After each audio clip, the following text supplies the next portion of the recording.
Here comes the train. It is a pretty clean looking system. And now we're going to get close to 200 frames a second. Crash, boom, wallop, it's gone. We called it. Oh my word. Ladies and gentlemen, allow me to introduce you to the brand new RTX 3060. But check out the design from Zotac. It's an all-white graphics card. We have seen a couple of these, maybe one from Gigabyte as well with their vision range, but never really in such an affordable package.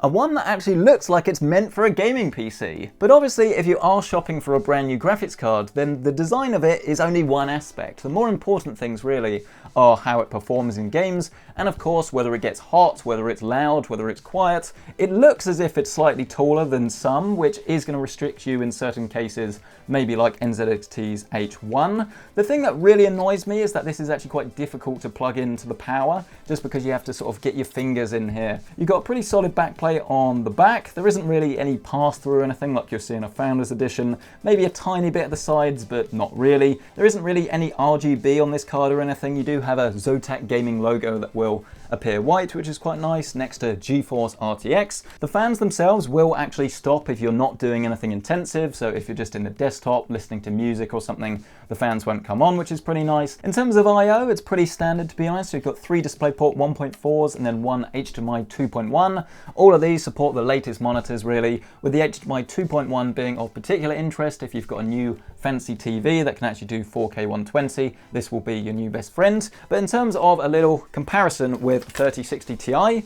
this is the twin edge version, and you can see sizing wise, this is actually quite a lot bigger. This is the same cooler that you'll find on the 3070 versus the Founders Edition. I think it is a bit of a toss-up as to which one is better. I honestly couldn't call it. Please do let me know down in that comment section below. I would love to hear from you on this one. The cards are going to be pretty similar, but obviously the 3060 Ti is going to be a little bit more powerful, but this only has 8 GB of VRAM, whereas this has 12, so they're going to be good, I guess, for slightly different things. I've just remembered as well, our test rig that is looking at me on the floor at the moment is all white.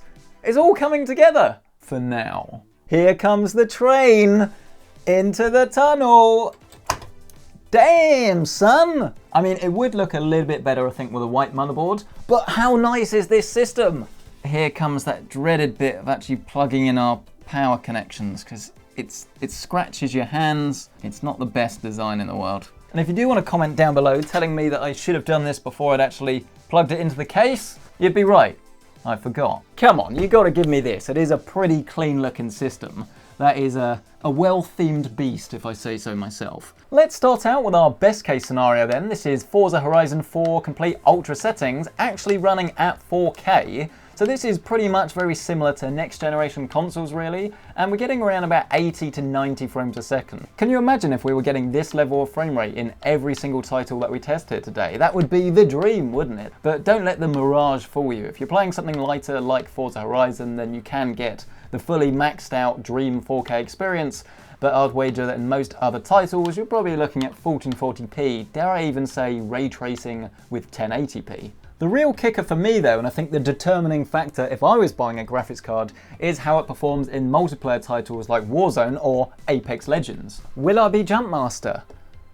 No. Touching down, and you know what? We're actually getting a pretty similar frame rate to Forza at 4K max settings, which is pretty fantastic when you think about it. And I think actually that this is the most next-gen console-like GPU I've tested so far. It's very flexible, but if you are playing a game like Apex Legends, then to be properly competitive, I'd say that anything over 100 frames a second should be the goal, should be the target. Here we've down-resed it to 1440p, and you can see an absolutely massive boost to the frame rate.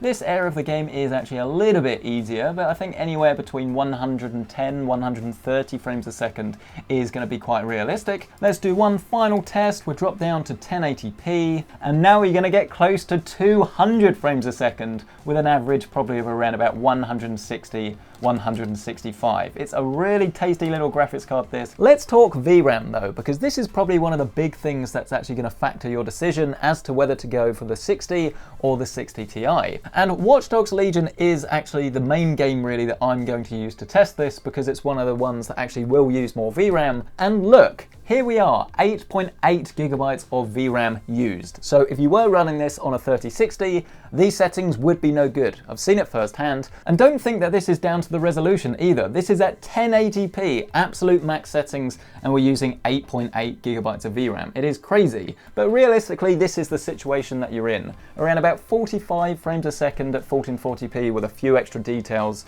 as a result of that VRAM, or you go for the 3060 Ti, which in most games wouldn't have a problem at all, but in all of them you will get a slightly higher frame rate. So I don't think it's a really difficult thing, to be honest with you, because I would go for the 3060 Ti, but I think both options are great options, but the better graphics card is the one that will get you more FPS in 98% of the titles that you play, rather than the 2% of something that maybe you play once and then, I don't know, leave it for 3 years. I don't know how often you want to play Watch Dogs. We couldn't test an RTX graphics card without trying out some Cyberpunk 2077 though, could we? This is right at the start of the game, 4K, DLSS, ray tracing, everything set to absolute max. And as you can see, it just can't handle it. Drop it down to 1440p with ray tracing on Ultra and you're getting around about 40 frames a second, so still not perfect, not really the way I would want to play, but it does give you all of that visual goodness. Whereas dropping it down to 1080p, and now you're getting anywhere between 50 and 60 frames a second, which is a lot more playable. And then if you do get yourself into like a heavy gunfight or something,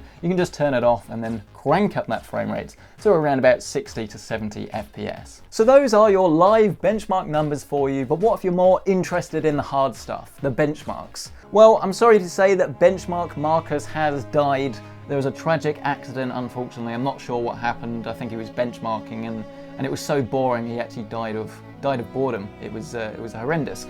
So let me introduce you to the new replacement, the one, the only, hired by you, Benchmarkus. A much better name that I should have thought of in the first place. Thank you so much for the epic intro. It is an absolute delight to be here and provide you with these 3060 numbers. And to be honest with you, it depends how you look at it, because the 3060 is a very capable graphics card. Even at 1440p, there's not really many games that you won't be happy with this. Maybe ray tracing titles, you have DLSS to help you out, but it's not always enough. But the real thing for me is that I came away slightly disappointed purely because the price to performance isn't actually quite so good as the Ti version. So if you can step up to that, you will be getting better value for money. But ultimately it all comes down to the exact games that you do actually want to play, and obviously how much you want to invest in a graphics card. There's no point getting something that is super powerful if you're not playing games that actually need that power. There's just not that huge jump that we saw from, say, the 3070 and the 2070. It's not really the same thing applied here. If you are rocking like a 20 series graphics card, it's not really worth the upgrade. But if you're rocking a Pascal card and you want to get ray tracing, DLSS, and better performance, then clearly the 3060 is a fantastic option. But don't go thinking you can get rid of me that easy. Oh no, we still need to test overclocking, acoustics,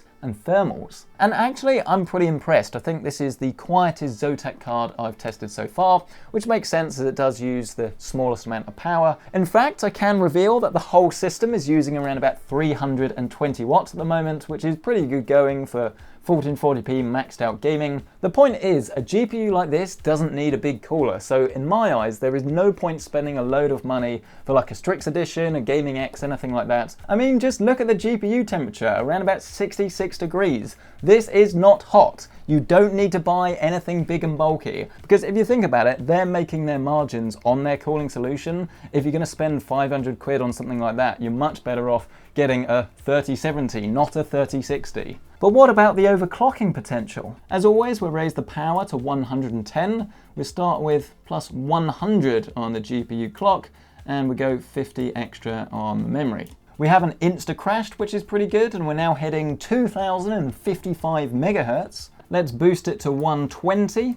Or 122. It's absolutely fascinating as we're still sitting at 67 degrees on that GPU temperature, and we're now getting 2070 megahertz. But can we do plus 150? Yes, 2107 megahertz. That's an overclock, baby. Real talk, this is actually quite a good overclocker. I wasn't expecting to get past the 2100 megahertz barrier. Obviously it might not be completely stable, but for something single player like this, it's definitely worth investigating if you don't mind potentially voiding your warranty. Are they gonna know that you're using Firestorm? Yeah. 175. I reckon this is gonna crash now. 2130. Crash. Boom. Wallop. It's gone. We called it. So around about, what was that? Probably plus 140, plus 130 is a good bet for you, but the fact that the temperature stayed the same throughout is very positive. But the big question is, should you buy the RTX 3060? And usually I would say that if you spend a little bit more, you can get a little bit more performance. So if you're really trying to like push the boat out, if you like, if you're playing something that is particularly demanding, then obviously step up to the 3060 Ti. And obviously this is all in theory, because actually getting hold of one of these graphics cards is pretty difficult at the moment. But hopefully this video has helped, if you can get hold of it anyway, to make an informed buying decision. Let me know your thoughts on the 3060 down in the comment section below. Are you waiting for this card avidly? Do you love the look of this? Or do you think there are better options out there, maybe from AMD? Smash that like button if you've enjoyed it, get yourself subscribed, and if you can get hold of this graphics card or you do want to see current pricing, then I will leave my Amazon affiliate links listed down below. Thank you so much for watching. I'll see you in the next one.